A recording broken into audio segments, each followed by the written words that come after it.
मेरे प्यारे देशवासियों, नमस्कार।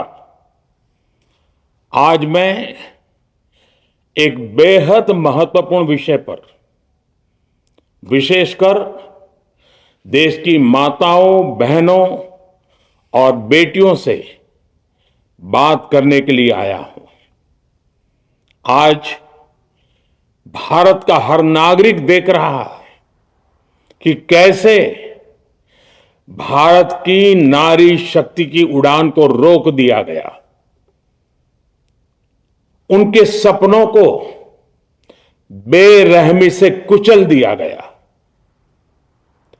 हमारे भरसक प्रयास के बावजूद हम सफल नहीं हो पाए।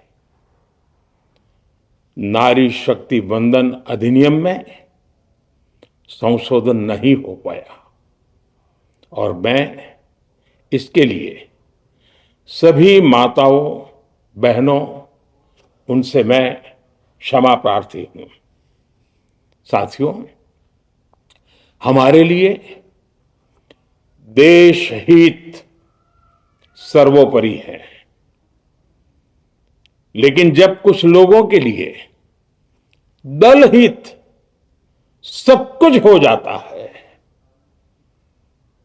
दल हित देश हित से बड़ा हो जाता है, तो नारी शक्ति को, देश हित को इसका खामियाजा उठाना पड़ता है।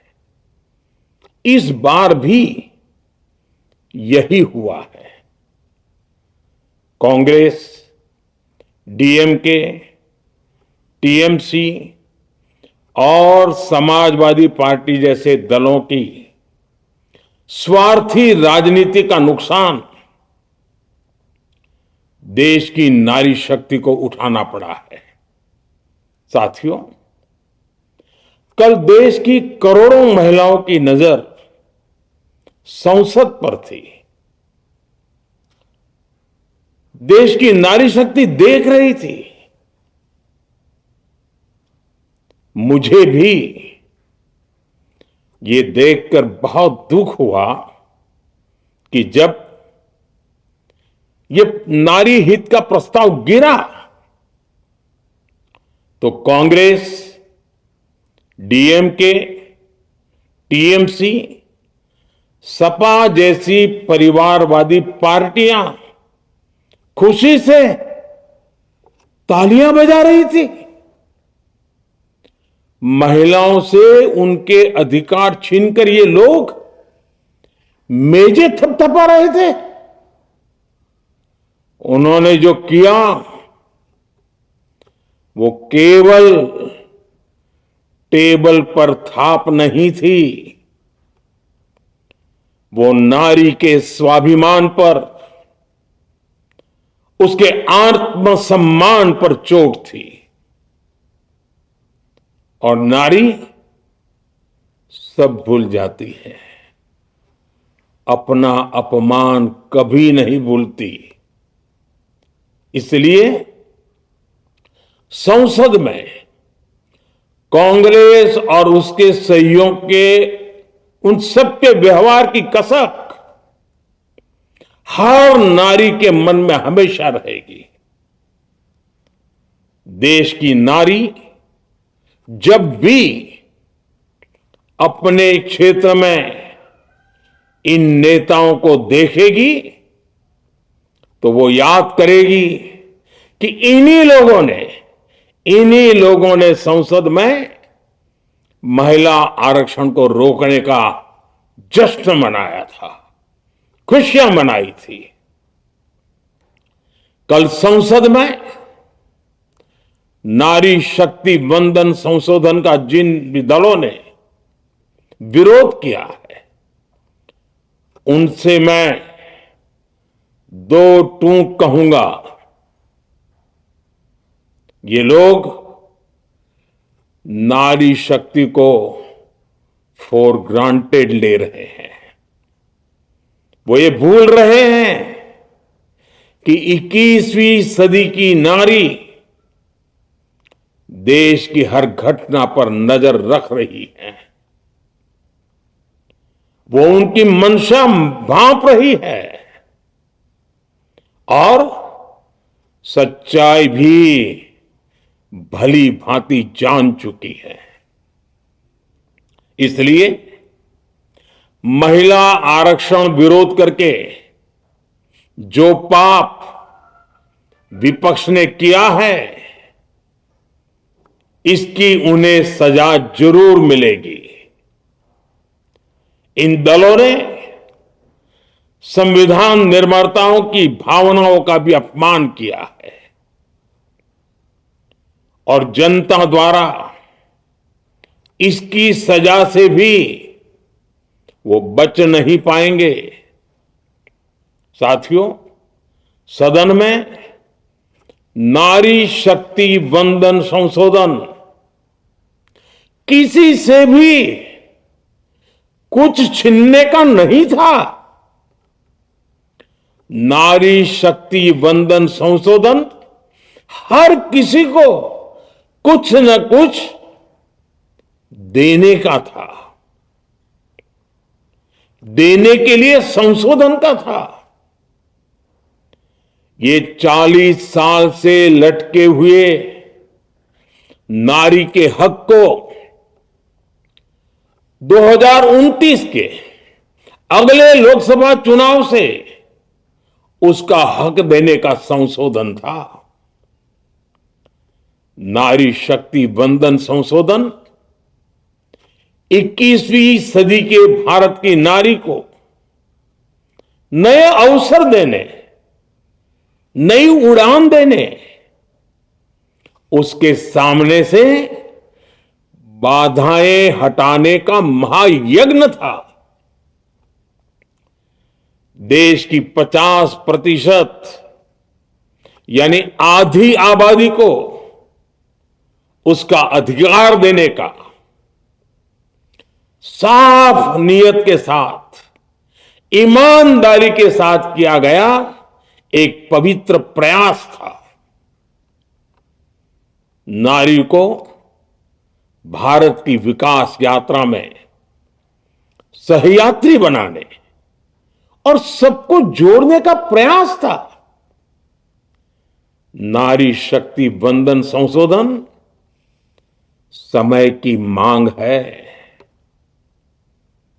नारी शक्ति वंदन संशोधन उत्तर, दक्षिण, पूरब, पश्चिम सभी राज्यों की, हर राज्य की शक्ति में समान वृद्धि का प्रयास था।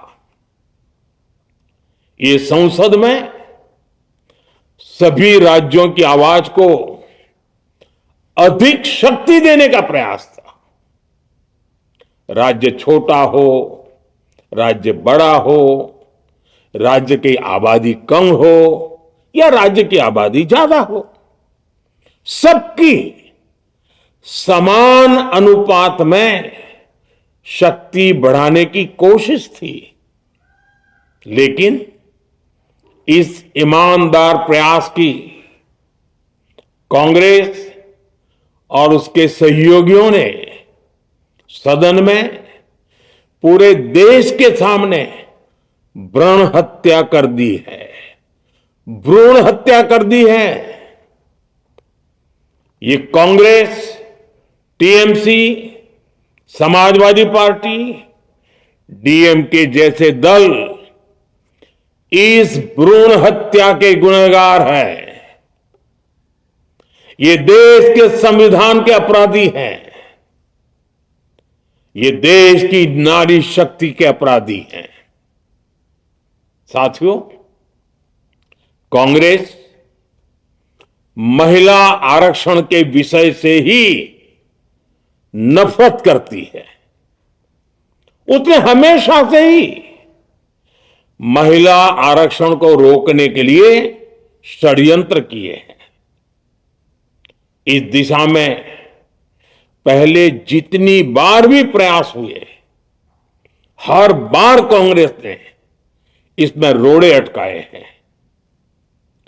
इस बार भी कांग्रेस और उसके साथियों ने महिला आरक्षण को रोकने के लिए एक के बाद एक नए झूठ का सहारा लिया। कभी संख्या को लेकर, कभी किसी और तरीके से कांग्रेस और उसके साथियों ने देश को गुमराह करने की कोशिश की। ऐसा करके इन दलों ने भारत की नारी शक्ति के सामने अपना असली चेहरा सामने ला दिया है, अपना मुखौटा उतार दिया है। साथियों, मुझे व्यक्तिगत तौर पर आशा थी कि कांग्रेस अपनी दशकों पुरानी गलती सुधारेगी। कांग्रेस अपने पापों का प्रायश्चित करेगी। लेकिन कांग्रेस ने इतिहास रचने का, महिलाओं के पक्ष में खड़े होने का अवसर खो दिया।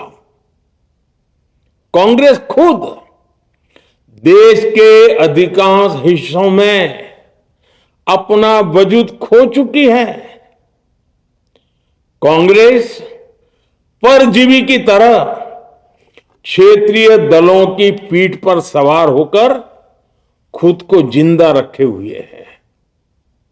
लेकिन कांग्रेस ये भी नहीं चाहती कि क्षेत्रीय दलों की ताकत बढ़े। इसलिए कांग्रेस ने इस संशोधन का विरोध करवाकर अनेक क्षेत्रीय दलों के भविष्य को अंधकार में धकेलने का राजनीतिक षड्यंत्र किया है। साथियों, Congress, Samajwadi party, DMK, TMC और दूसरी पार्टियां इतने वर्षों से हर बार वही बहाने, वही कुतर्क गढ़ते आए हैं, बनाते आए हैं। कोई न कोई टेक्निकल पेंच फंसाकर ये महिलाओं के अधिकारों पर डाका डालते रहे हैं। देश राजनीति का ये भद्दा पैटर्न बराबर समझ चुका है और उसके पीछे की वजह भी जान चुका है। भाइयों बहनों, नारी शक्ति वंदन अधिनियम के विरोध की एक बड़ी वजह है इन परिवारवादी पार्टियों का डर। इन्हें डर है अगर महिलाएं सशक्त हो गई तो इन परिवारवादी पार्टियों का नेतृत्व खतरे में पड़ जाएगा। ये कभी नहीं चाहेंगे कि उनके परिवार के बाहर की महिलाएं आगे बढ़े। आज पंचायतों में, लोकल बॉडीज में जिन हजारों लाखों महिलाओं ने अपनी क्षमता को साबित किया है, जब आगे बढ़कर लोकसभा और विधानसभाओं में आना चाहती हैं, देश की सेवा करना चाहती है, परिवारवादियों के भीतर उनसे असुरक्षा की भावना बैठी हुई है। परिसीमन के बाद महिलाओं के लिए कहीं ज्यादा सीटें होगी, महिलाओं का कद बढ़ेगा। इसलिए इन लोगों ने नारी शक्ति वंदन संशोधन का विरोध किया है। देश की नारी शक्ति कांग्रेस और उसके सहयोगियों को इस पाप के लिए कभी माफ नहीं करेगी। मेरे प्रिय देशवासियों, कांग्रेस और उसके साथी दल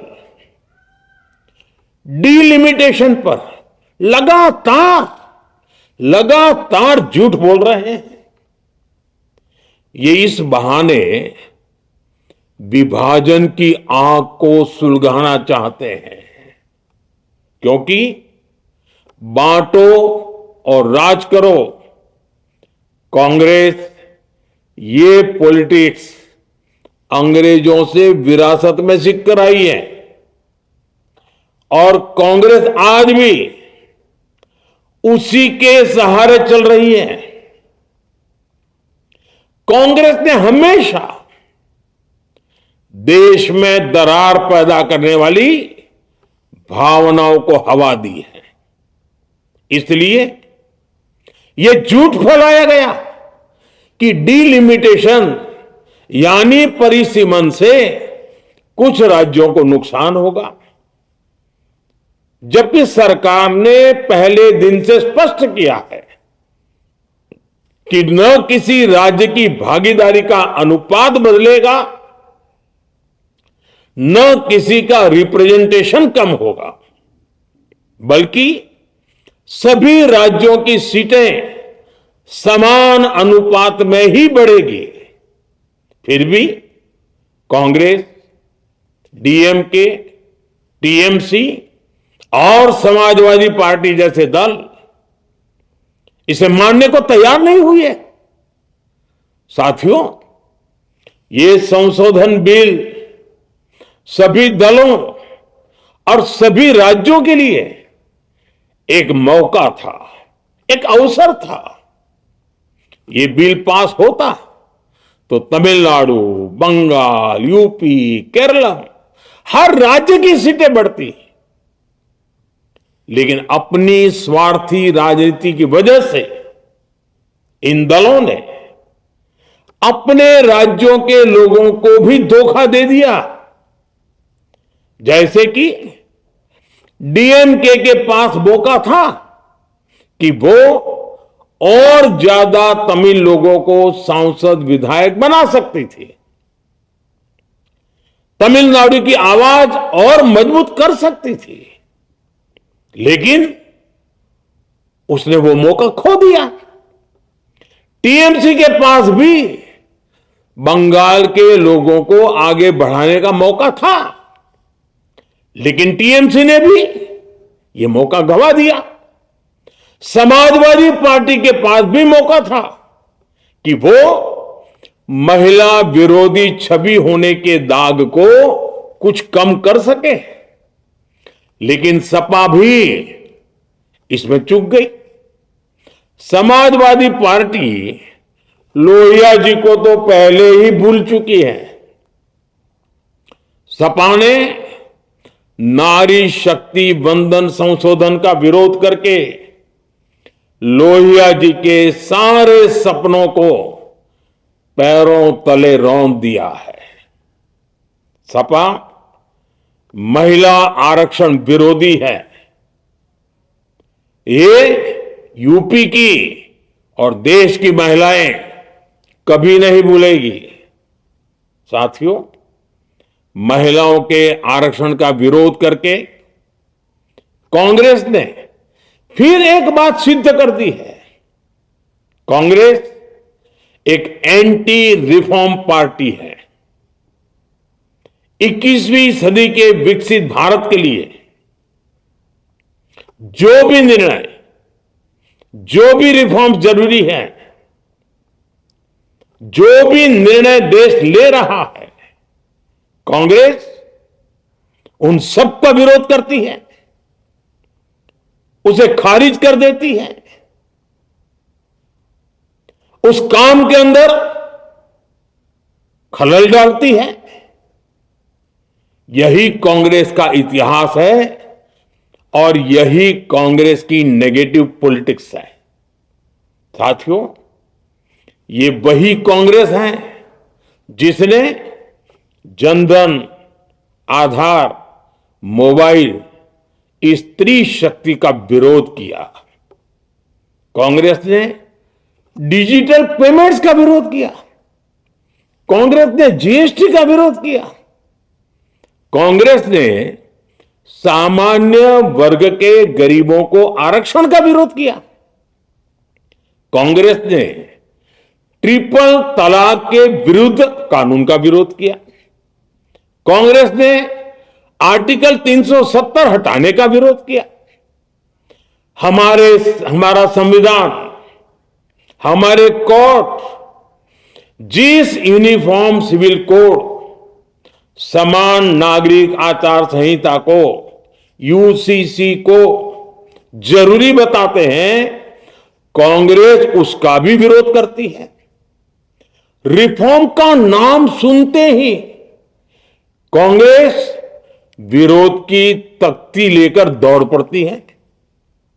ऐसा कोई भी काम जिससे देश मजबूत होता है, कांग्रेस उसमें बाधाएं खड़ी करने के लिए पूरी शक्ति लगा देती है। Congress one nation one election का विरोध करती है। कांग्रेस देश में घुसपैठियों को भगाने का विरोध करती है। कांग्रेस मतदाता सूची के शुद्धिकरण एसआईआर का विरोध करती है। कांग्रेस वक्फ बोर्ड में रिफॉर्म का विरोध करती है। साथियों, कांग्रेस ने शरणार्थियों को सुरक्षा देने वाले सीएए कानून तक का विरोध किया। इस पर झूठ बोलकर, अफवाहें फैलाकर देश में बवंडर खड़ा कर दिया। कांग्रेस माओवादी नक्सली हिंसा को समाप्त करने के देश के प्रयासों में भी रुकावटें डालती है। कांग्रेस का एक ही पैटर्न रहा है, कोई भी रिफॉर्म आए तो झूठ बोलो, भ्रम फैलाओ। इतिहास साक्षी है, कांग्रेस ने हमेशा यही नेगेटिव रास्ता चुना है। साथियों, जो भी कार्य देश के लिए जरूरी फैसला होता है, कांग्रेस इसको कारपेट के नीचे डाल देती है। कांग्रेस के इसी रवैये की वजह से भारत विकास की उस ऊंचाई पर नहीं पहुंच पाया जिसका भारत हकदार है। आजादी के समय उस दौर में हमारे साथ और भी कई देश आजाद हुए थे। ज्यादातर देश हमसे बहुत आगे निकल गए और इसकी वजह थी कि कांग्रेस हर रिफॉर्म को रोककर बैठी रही।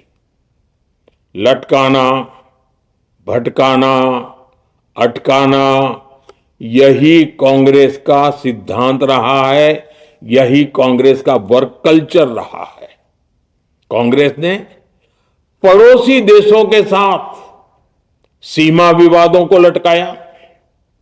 कांग्रेस ने पाकिस्तान के साथ पानी बंटवारे से जुड़े विवादों को लटकाया। कांग्रेस ने ओबीसी आरक्षण के निर्णय को 40 साल तक लटकाए रखा। कांग्रेस ने सैनिकों के लिए वन रैंक वन पेंशन को 40 साल तक रोके रखा। साथियों, कांग्रेस के इस रवैये ने हमेशा देश का बहुत बड़ा नुकसान किया है। कांग्रेस के हर विरोध, हर अनिर्णय, हर छल प्रपंच का खामियाजा देश ने भुगता है, देश की पीढ़ियों ने भुगता है। आज देश के सामने जितनी भी बड़ी चुनौतियां हैं, वो कांग्रेस के इसी रवैये से उपजी हुई है। इसलिए ये लड़ाई सिर्फ एक कानून की नहीं है, ये लड़ाई कांग्रेस की उस एंटी रिफॉर्म मानसिकता के साथ है जिसमें सिर्फ नेगेटिविटी है, नकारात्मकता है। और मुझे इसमें कोई संदेह नहीं है कि देश की सभी बहनें बेटियां कांग्रेस की इस मानसिकता को करारा जवाब दे के रहेगी। साथियों, कुछ लोग देश की महिलाओं के सपने टूटने को सरकार की नाकामी बता रहे हैं, लेकिन ये विषय कामयाबी या नाकामयाबी क्रेडिट का था ही नहीं। मैंने संसद में भी कहा था, आधी आबादी को उनका हक मिल जाने दीजिए, मैं इसका क्रेडिट विज्ञापन छपवाकर विपक्ष के सभी लोगों को दे दूंगा, लेकिन महिलाओं को दकियानुसी सोच से देखने वाले फिर भी अपने झूठ पर अड़े रहे, कायम रहे। साथियों, नारी शक्ति को भागीदारी दिलाने की लड़ाई दशकों से चल रही है। वर्षों से मैं भी इसके लिए प्रयास करने वालों में से एक हूं। कितनी ही महिलाएं ये विषय मेरे सामने उठाती रही हैं, कितनी ही बहनों ने पत्र के द्वारा मुझे सारी बातें बताई हैं। मेरे देश की माताएं, बहनें, बेटियां, मैं जानता हूं आज आप सब दुखी हैं, मैं भी आपके इस दुख में दुखी हूं। आज भले ही बिल पास कराने के लिए जरूरी 66% वोट हमें नहीं मिला हो, लेकिन मैं जानता हूं देश की 100%, 100% नारी शक्ति का आशीर्वाद हमारे साथ है। मैं देश की हर नारी को विश्वास दिलाता हूं, हम महिला आरक्षण के रास्ते में आने वाले हर रुकावट को खत्म करके रहेंगे, हटा करके रहेंगे। हमारा हौसला भी बुलंद है, हमारी हिम्मत भी अटूट है और हमारा इरादा भी अड़िग है। महिला आरक्षण का विरोध करने वाली पार्टियां ये देश की नारी शक्ति को संसद और विधानसभाओं में उनकी भागीदारी बढ़ाने से कभी भी रोक नहीं पाएंगे। सिर्फ वक्त का इंतजार है। नारी शक्ति के सशक्तिकरण का बीजेपी एनडीए का संकल्प अक्षुण्ण है। कल हमारे पास संख्या बल नहीं था, लेकिन इसका मतलब ये नहीं है कि हम हार गए। हमारा आत्मबल अजेय है, हमारा प्रयास रुकेगा नहीं, हमारा प्रयास थमेगा नहीं। हमारे पास आगे भी और मौके आएंगे। हमें आधी आबादी के सपनों के लिए, देश के भविष्य के लिए इस संकल्प को पूरा करना ही है। आप सबका बहुत बहुत धन्यवाद।